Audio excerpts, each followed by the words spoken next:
Welcome to the Apollo Social Science podcast, where we speak to people working in the borderlands between social science and healthcare. In each episode, we hear about someone working in this space to hear about three big ideas that have influenced their thinking and development. And the idea really is to show how the ideas within social science can change someone's thinking, can change the way that someone looks at healthcare, can change the research that they do.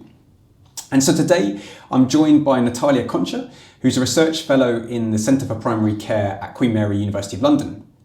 And one of the reasons why I'm particularly glad to be speaking to you today, Natalia, is that your route to health research is completely different to mine, and I'm not even going to have a go at trying to summarise how you got to what you're doing now. So would you be able to say a bit about your research journey and your journey generally so far that's brought you to this point?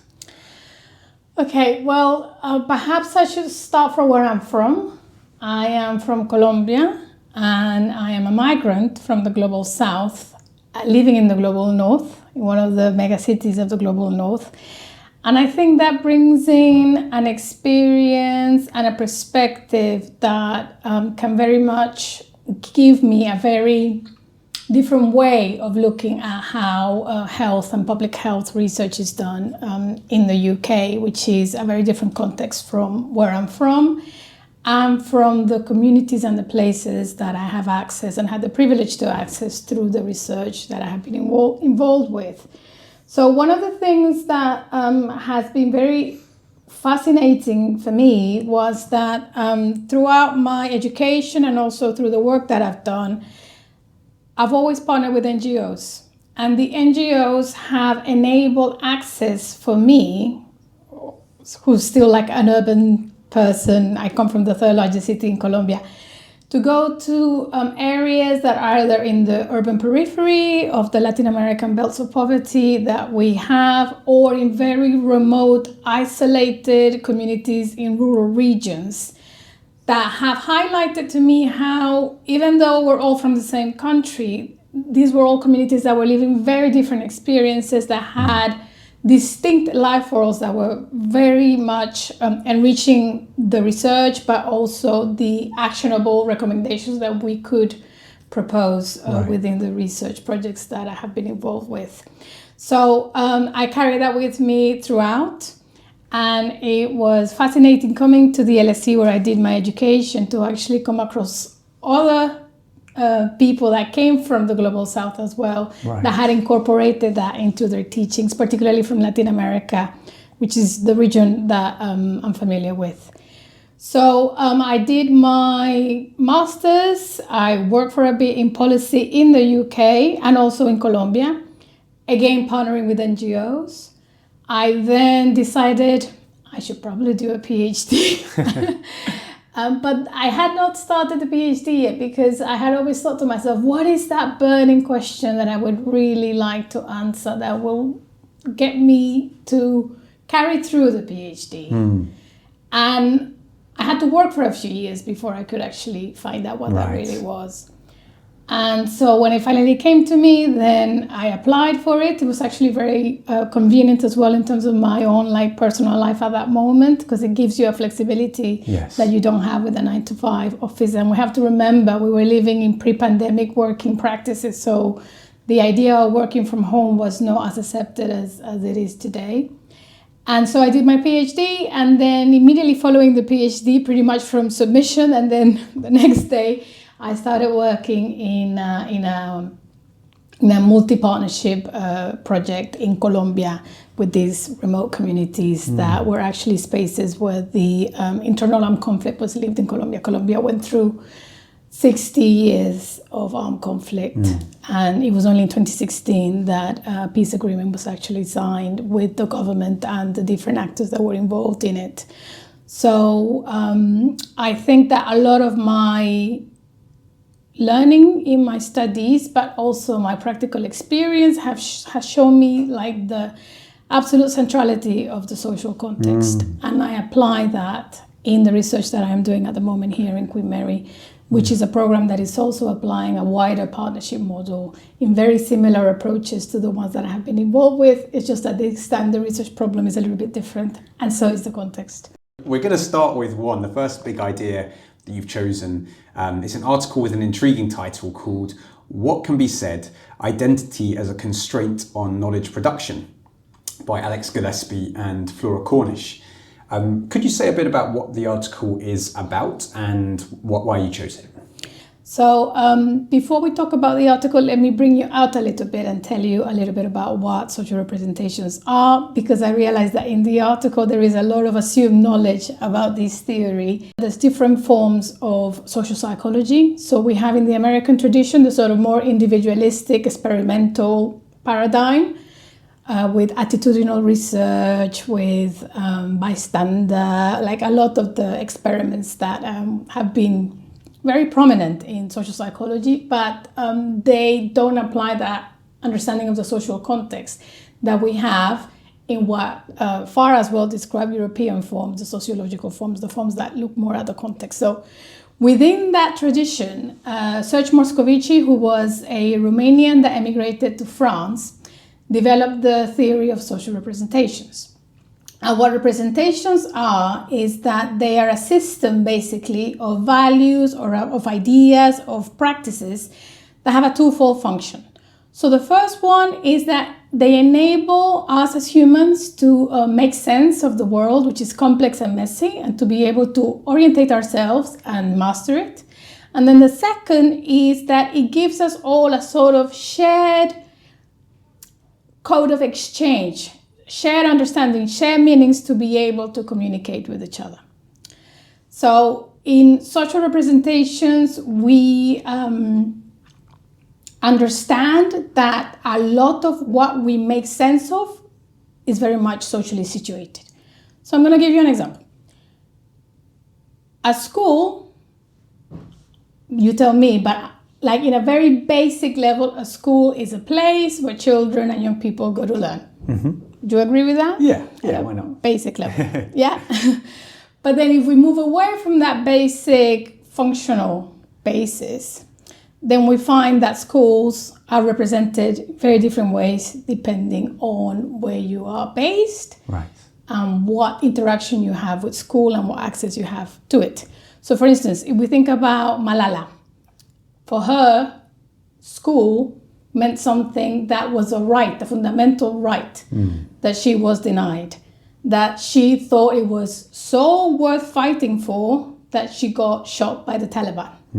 So Malala from Pakistan saw schools as a very fundamental right, compared to, say, my daughter, who's only a few years younger than what she was. She was 15 when she got shot.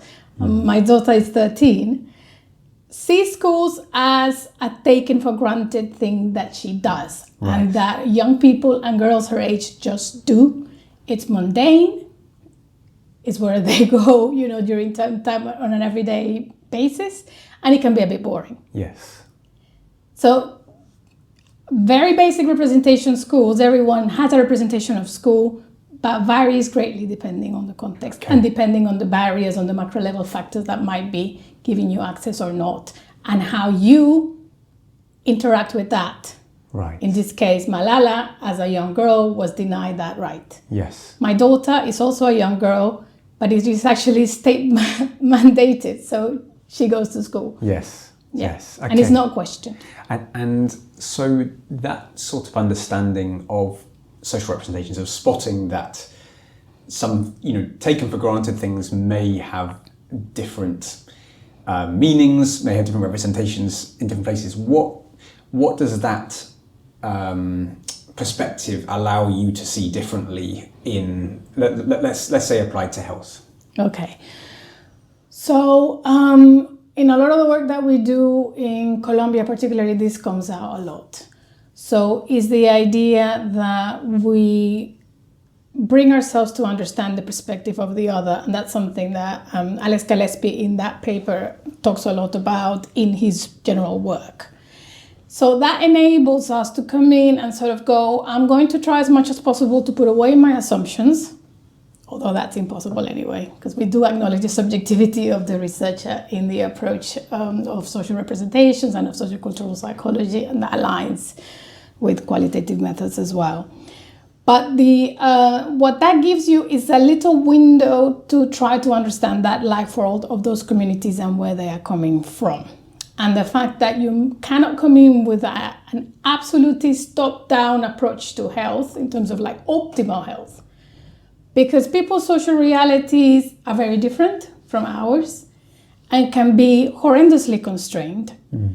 And that constraint leads them to carry out what we would consider unhealthy practices, but that within the context in which they live, they don't actually have many choices in some cases.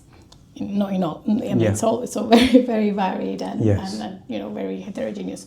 So I'll give you an example that one of my teachers used to tell us at the LSE, which is that rural mothers in Brazil used to give a little bit of alcohol to their babies so that they could work for 10 hours plus in the fields with their babies at their back. Yeah. So from an optimal health perspective, well, you don't want that, right, obviously. Right. But then what are you then to tell those mothers? What are they to do then? If they don't work those 10 hours, how are they going to feed the rest of the children that they have at home? So a lot of that is basically enabling us to understand that there is the social determinants, the wider structural inequalities that in many ways are framing health. I see. And in that regard, we are quite critical, and that is borrowing also from critical public health and from community health psychology. Again, a lot of my teachers are from that tradition at the LSE. Is that the idea that we have the knowledge, attitude, behavior paradigm, which is that you give people the knowledge and then they'll change their behavior, is very simplistic and unidirectional. Because there's an awful lot of wealth in between that knowledge to get to that behavior. Yeah. And that's where representations, that's where a lot of that understanding comes in. Yes. Because people also have identities, they have different ways of understanding the world, of being unconstrained. Yes. Wow. So just to sort of go back to that example you were talking about, where mothers might give their young children some alcohol, the sort of social representation there that we might take for granted is like what good health is. Like health we'd see as, like, if we weren't careful, we'd see it as like a stable term that can be applied there just as we'd apply it here, and therefore this looks crazy, or this looks horrible. But actually, to understand that health has a different representation for that individual and that community because of the constraints that they're facing, is that the sort of way that the idea of social representation would come in there? Yeah. And also that people are very resourceful and they use knowledges in very different ways.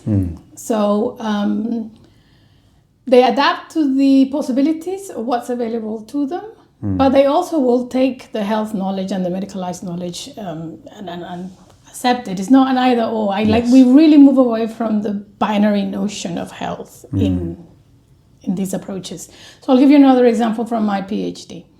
So as we know, again, breastfeeding as well for infants is optimal. It's the WHO guidelines, everything at least 6 months of excluded breastfeeding. That is what, we're pushing for and we want. But then I go and I interview mothers with infants, and then for different reasons, one of them was not able to continue breastfeeding. And so the doctor tells her that then she has to get this infant formula, and the baby suffers from regurgitation and different things, so it has to be this brand, which is the brand that doesn't give them that kind of reaction. But of course, the brand that the doctor prescribes is 10 times more expensive than the cheaper brand. Yes. And then as a figure, like 50 times, I don't there's no other quote, but I'm just trying to make the point that 50 times the mango juice, which is what she can give her baby. So she's giving her baby mango juice, which contradicts, again, all of the health advice. But this woman cannot afford anything else. We all know how expensive formula milk is, particularly for mothers in these global south regions who are barely scraping, anything to be able to survive. And again, feed the rest of the family that they support. Many of them are heads of households, actually. So we come across again this problem that, and it's not the remit of the health professional, of the doctor. Why is the doctor has to give the advice, but then the doctor doesn't have access to be able to provide that access to the optimal milk for the baby's health. It's a structural problem. It's about structural inequalities. Yeah. So having that understanding of representations and of the realities of the life world enables us to understand where people are coming from. Yes. It's not about defending or arguing, but it's about understanding. Yes. That people live in very different situations than, say, what we do in high-income global north context, like we do here.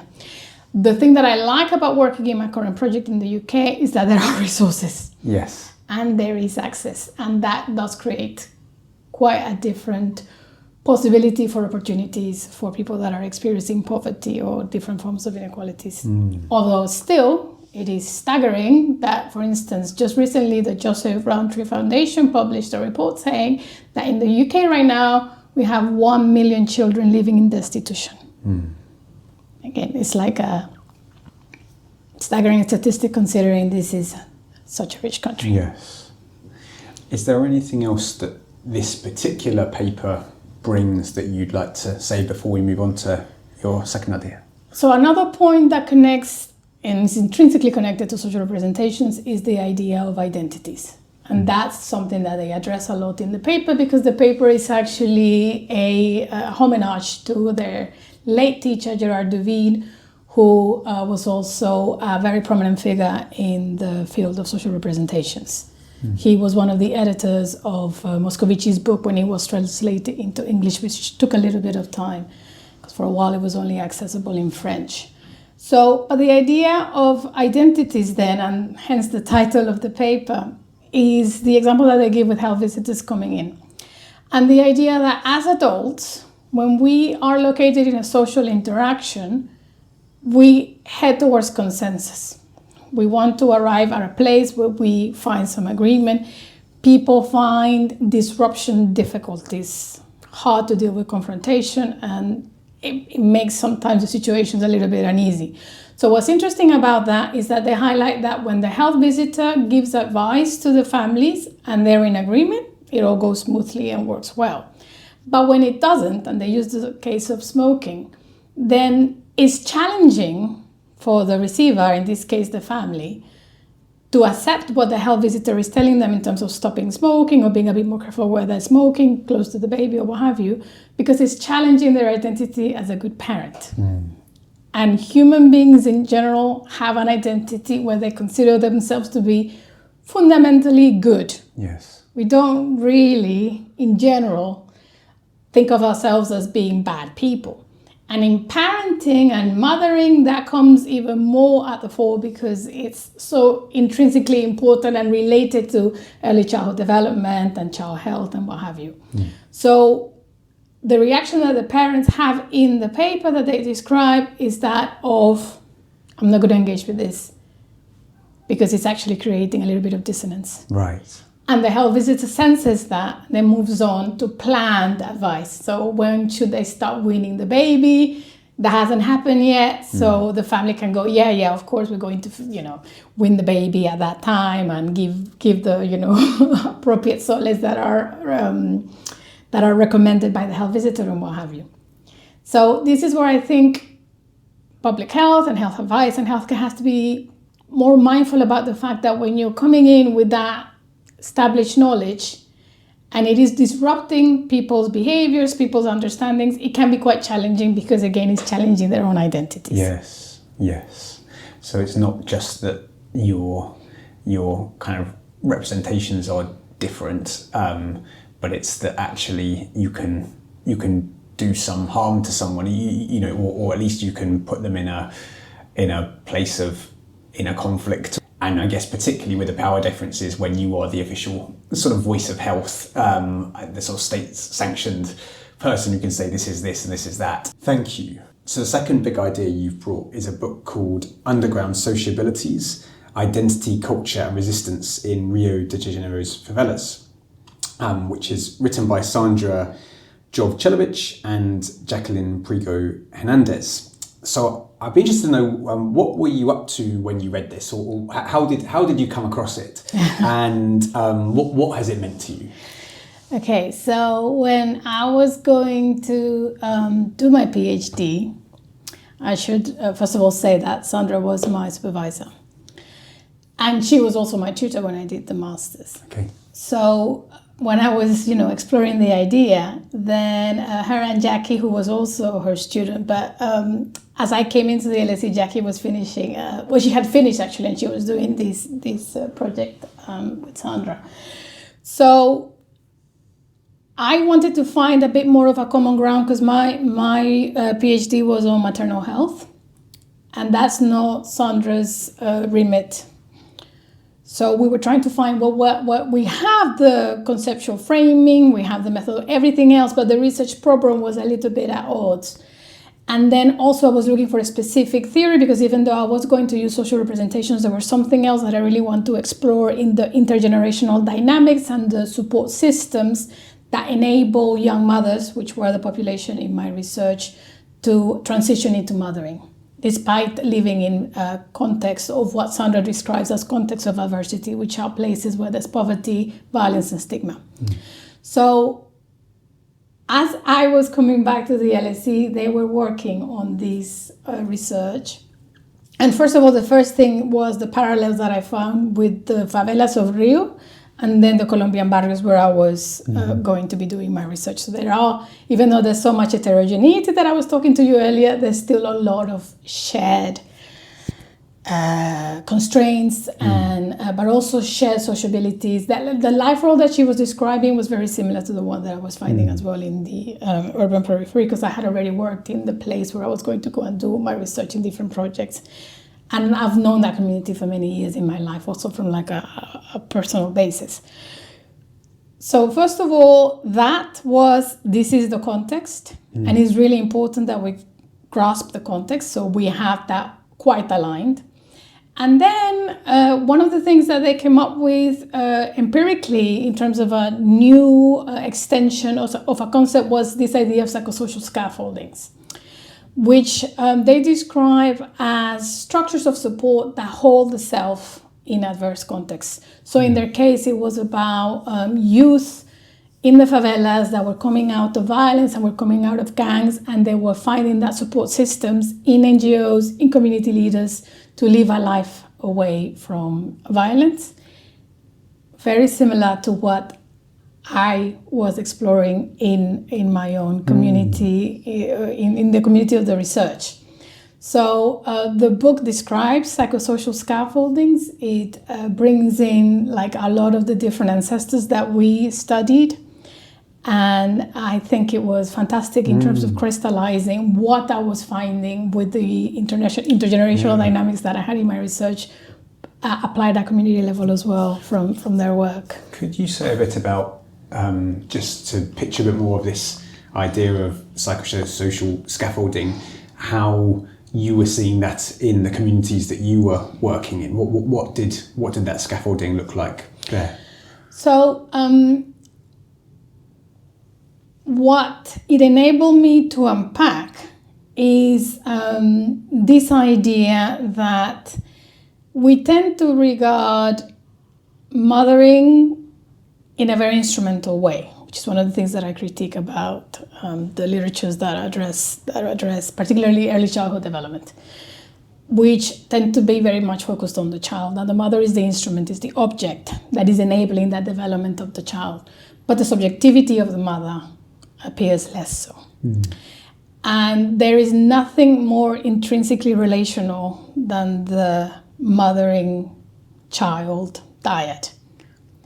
However, what I found in the barrios in the district of Agua Blanca, which is where I did my research, was that this extended to a triad, where the maternal grandmothers of the baby, i.e. the mothers of the mothers-to-be, and then obviously who became mothers, were central scaffolding sources of support for that mother. So here what I found was that the mother was supporting the baby, but then who is supporting mother? is her own mother. And that support system and that triad became fundamental to understanding how young mothers were making sense of their own mothering, how they were transitioning into mothering, and how they were able to continue a life project. It was all thanks to the grandmother, because I should also say that in my community, and that is representative of the local demographics, the fathering modalities differ quite a bit, and there's a lot of absence. Right. I'm talking about young mothers, 16 to 20-year-olds. So who is the one that comes in and gives that central positioning in that third space that is missing is the grandmother. Psychosocial scaffoldings help us to understand that theoretically, because it's about also that emotional support that is so needed in mothering, that the concept enabled me to understand what was happening. That goes beyond the social knowledge of social representations. That was the bit that was missing, because they take a lot of the idea of holding and handling from Donald Winnicott. Okay, so it was as though, it's not just a case of looking at different representations, but actually specifically trying to understand what, I liked your phrasing there, I think you said, what allows someone to continue their life project, what allows, despite the constraints they're in, what is it that allows people to keep going? Is that sort of what a way of looking at what this scaffolding provides? Absolutely. And in my research, the baby herself is a central scaffold to the mother. So it's not just unidirectional from mother to baby, but baby gives back to mother. Because in these cases, for instance, I had mothers telling me, my baby has now given me a reason to stay out of risky practices. My baby has now enabled me to move away from drugs, to move away from a gang that I might have been affiliated with, because now I have a reason beyond myself to have an enriching life, to give that life project to the child. And so it's fascinating, because it really points out the symbolic value of human relations. Thank you. Is there anything else you want to say about this book? I think one of the things that is very important that Sandra and Jackie highlight, but it also resonates with my work and with the work of people that are in the Global South and in Latin America, is to move away from the headlines. So the same thing in the ways in which the favelas are represented, my barrios are represented, which is this idea that there are spaces of violence, or of narco-traffic, of micro-traffic, of gangs, of poverty, of social exclusion. But what the book did was actually uplift the underground sociabilities that tend to remain invisible to formal society and to the global eye. And what she found was that there were spaces of conviviality, of solidarity, of many forms of creativity, with art, with music, with an amazing resistance to that heavy weight of the context, to actually make different life projects through those kinds of creative responses, through the work that the NGOs were able to do, to the fact that the leaders of the NGOs were themselves part of gangs before. So they had that lived experience that they could say to other young people, I know you. I used to be you. So there's that mirror effect as well that is so important in role modeling. So I think it's really important to also regard the favela, the barrio, as places that are not homogeneous and places that also have a lot to offer. But also that the vast majority of the people that live in the barrios and the favelas are people that work. The young people are people that want to study and they want to better their lives. They all want to just have the opportunities to be able to do so. It's just that the visibility gets escalated with the gangs. Right. But in terms of proportionality, they're quite small. Yes. And you have many people living in, and it relates to all of, like I was saying at the beginning, the urban belts of poverty that characterize the Latin American city. So we talk about millions of people. But then they get stigmatized and they get otherized and they get those practices of exclusion because of where they come from. Yes. So you miss the sort of genuine everyday stories that lots and lots and lots of people are experiencing, because you've got the particularly dramatic ones that grab the headlines. Thank you. The third and final big idea that you've brought today is a book chapter. And so the book itself is Action and Knowledge, Breaking the Monopoly with Participatory Action Research, another brilliant name. And the chapter you have chosen has also got a brilliant name called Together Against the Computer. So can you tell us a bit about what's said in the chapter and why you've chosen it? So what happened is that Villarrica is a very remote community, mainly of Afro-Colombians, and they are, again, another very poor community. Like, the poverty levels are staggering.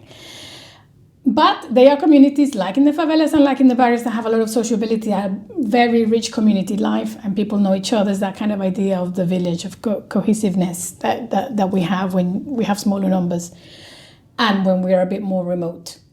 So what happened is that as development came in to a lot of these places in the last century, then electricity came in, and people then started enjoying the comfort of electricity, and then the electricity came to town. But then the electrical company started artificially charging them bills that were basically not accurate to the consumption patterns of what they were actually doing in their homes. So this is a fantastic example of how collective action was mobilized and actually had a positive outcome, which is that they all came together and say, well, this is not right, you're exploiting us, and we are all going to come together and show you how you're doing this. And so they did. And they had lots of meetings, lots of their own community boards. They moved it regionally, so it became quite large scale. And then together, every time that they would get a bill, there would be a reason to have a meeting and to discuss. They created responses to the way that they were seeing this injustice. And then, because of the scale, they were able to then bring the electrical company to account. And the reason why they have the title on the computer is because a lot of those meter readings were artificially created by the staff, claiming that it came from the computer. But then, surprisingly, it was different month to month. They were all using the same. So they started comparing the consumption patterns, and it just didn't make sense. Right. So the computer isn't always right. Yes. And here the people were right. So this is a chapter in a book that also means a lot to me, because the first thing I should say is that one of the editors of the book is Orlando Fals-Borda, who is was a Colombian sociologist that coined the term participatory action research. And Fals-Borda was doing participatory action research back in the 60s in Colombia, and is very much aligned with the tradition of Paulo Freire in Brazil, and Martin Baró, and a lot of scholar activists that basically saw the inequalities, saw these harsh social realities that people were living in, and had to do something about it. And Orlando actually said in that book that he was doing people science. And of course, now we call it citizen science. So I think it's important for the Global South to have, again, a bit more uplifting that invisibility. Right.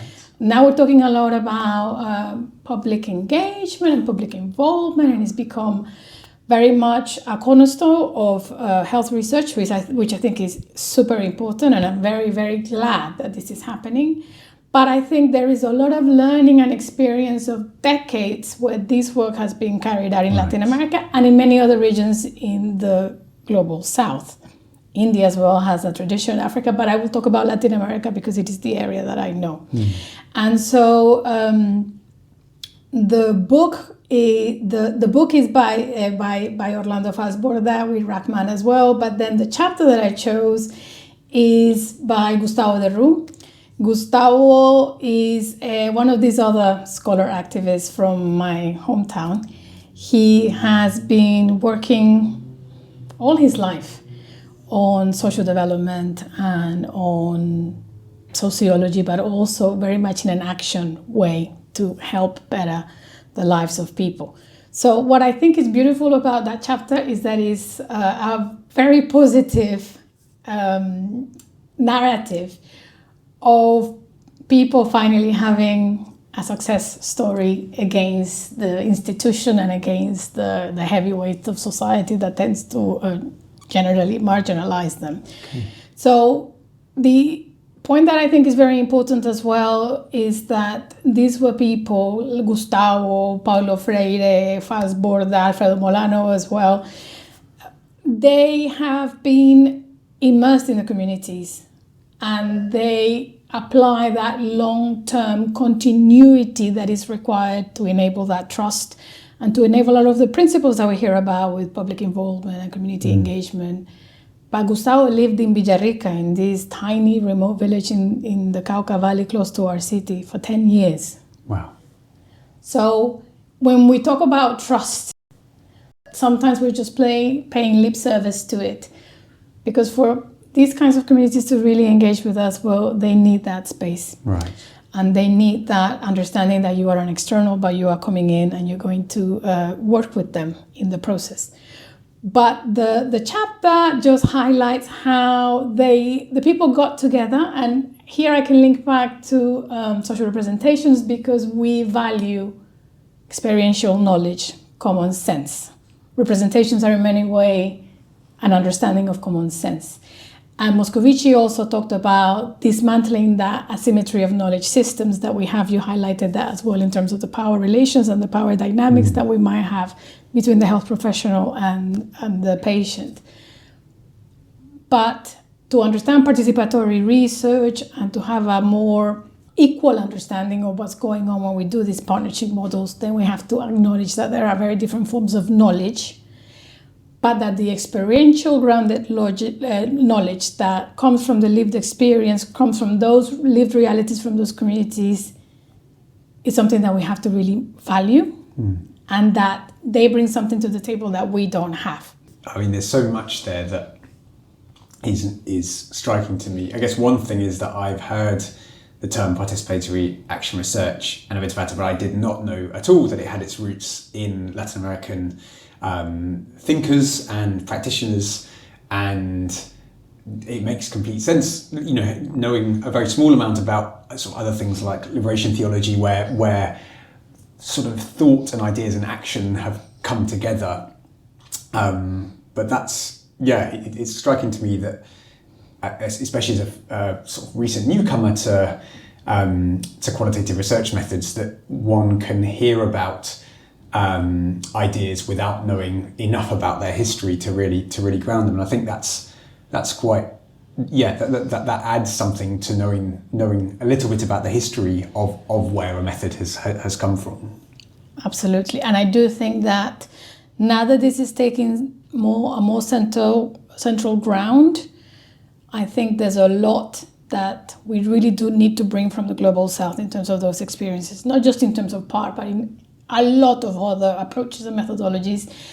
Because when we're looking at tackling health inequalities, the Global South has a lot to teach because it's so unequal. And a lot of the reason why a lot of these scholar activists were involved with were developing these ideas is because they were seeing the problems on the ground and they were coming up with solutions or responses to those massive problems that they were seeing. Yes. And also that a lot of these communities, a lot of these people have a very different way of perceiving, of understanding the world that, again, we need to reconnect with, particularly with the climate emergency that we are experiencing. So there's a lot to be learned right now to moving away from overconsumption, neoliberalism, all of these things that are actually destroying the planet. But we go back to a lot of these communities. They are intrinsically connected with the land, with nature. They are respectful of the other living beings in the planet. So there's something I think that is really important for humanity if we really want to move forward and not destroy ourselves in the process, to learn from the majority world. Yes. Which is the other term, obviously. Thank you. I'd love to ask as well, just because you've come to health research from a background of studying I guess, other elements of the social world outside of health, and you've been in a sort of completely different, well, at least somewhat different discipline prior to this. Is there anything that you've noted amongst health researchers where we perhaps have some blind spots, or there are I don't know, just parts of the thinking that you've encountered in other disciplines that would be good for us to learn more of, as well as learning from the majority world? So there's that understanding of the social context, which we have been talking about. I think there is a fundamental need to really try to put yourself in the other's shoes. Is the idea of perspective taking the perspective of the other, particularly if we are going to be applying these participatory approaches, even if it's in a limited way. I am pragmatic as well. I understand that everyone can spend 10 years in pediatric, I mean, myself included. But I think we need to be a bit more open about where the histories of people, of the forms of exclusion that they have endured, than then just coming in with like this linear advice that in many cases just doesn't resonate. And then work with them and come up with combined solutions about, well, how could we make this make sense? Representations, and then action. How could we get this to actually work? And it might be that we need to apply a flexible approach. And I realize this might be a little bit controversial, but that absolutist top-down framing is not working in many contexts. So something has to be done. And perhaps they might actually have something to say. I think personally that they do, but we need to give them that time and that space. And in that regard, we do have a very important position that we need to be very wary of, which is all that power that we bring in. Right. And it is difficult to say that we're going to try to not be asymmetrical and to reduce the power relations, but they are enacted in social dynamics. It's something that is very difficult actually to carry out in practice, because whether we like it or not, we bring all that education, all that training into the table, and then sometimes people do feel quite intimidated about that. So I think there's also something about us working a little bit harder on our own translating and how we bridge the knowledge that we bring from the communities into formal society, into policy making, into enabling that. But that also means that a lot of health researchers require a lot of training as well, and perhaps to be exposed to the life roles of these communities. Particularly, I'm thinking of people that might be working more on quantitative methods, or the data scientists who do an amazing work. But if they are now going to be involved in doing public involvement, and if public involvement or community engagement is applied throughout, then I do think more needs to be done than just telling people that they have to do this. At the same time, I think it's fine to also call things what they are. If you're going to be running a consultation, and a consultation is enough, that's fine. But then I will also encourage people to find out what the different forms of participation mean, what the different forms of community engagement mean, and like you so lovely highlighted, to understand a little bit of the history of where a lot of this germinated from.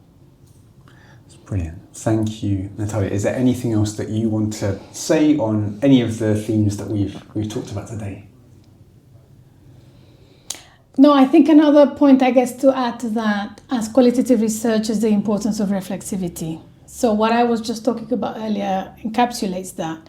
But in that regard, I think we need to be conscious about how we are feeling, about our own emotions, about coming into a lot of these places if we are doing research with excluded communities. But even if in our own London Borough, and I know that a lot of Queen Mary academics are working locally, and here we still see, we have 56% of child poverty in the borough.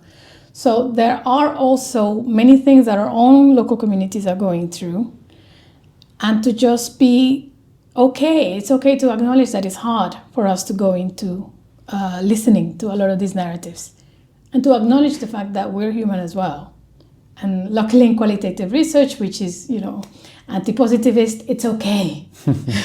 And it's actually celebrated, because we are human beings after all, and human beings are intrinsically relational. Thank you. That's a brilliant note to end on, and thank you for sharing today. It's been sort of stretching, I think, in terms of ideas for me, like of things that I am deeply unfamiliar with, but I hope for everyone listening just to be exposed to some more history, but also just some more ways of seeing. I've really appreciated it. So thank you, Natalia. And thank you everyone for listening. We'll be back next month with another episode, and you can subscribe on most major podcast platforms. We'll be back with you soon.